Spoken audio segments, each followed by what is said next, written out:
La Amazonía es la región más grande de bosque tropical del planeta.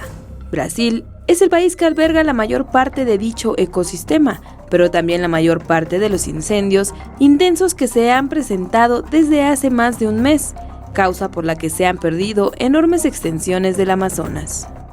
Es una extensión muy amplia, estamos hablando de miles de kilómetros cuadrados. El mal ya está hecho, o sea, hemos perdido casi 4 millones de canchas de fútbol durante agosto a causa de los incendios, tanto en la selva tropical amazónica como en el otro ecosistema de transición que se conoce como el cerrado, que es una sabana.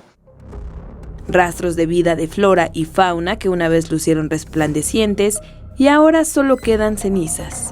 La tala y quema de árboles está permitida para los indígenas, pero el resto de personas deben seguir reglas para evitar focos de incendio. Desafortunadamente, el pulmón más grande del mundo agoniza y hay quien desea que sea de esa manera.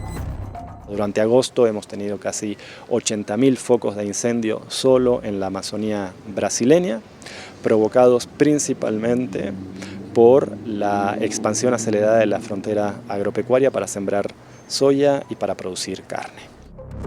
Greenpeace ejerce presión al gobierno brasileño de forma mundial para frenar los incendios y ayudar a detener el cambio climático, por lo que protestaron pacíficamente y entregaron a la Embajada de Brasil un documento donde explican el desacuerdo por la pérdida de superficie.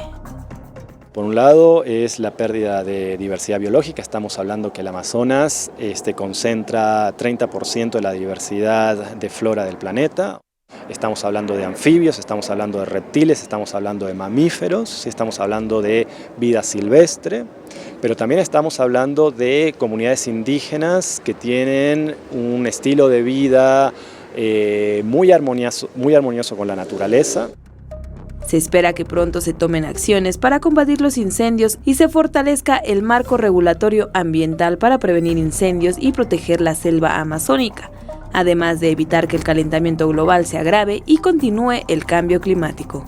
Con imágenes de Jorge Barajas, Iraíz Morquecho, 21 Noticias.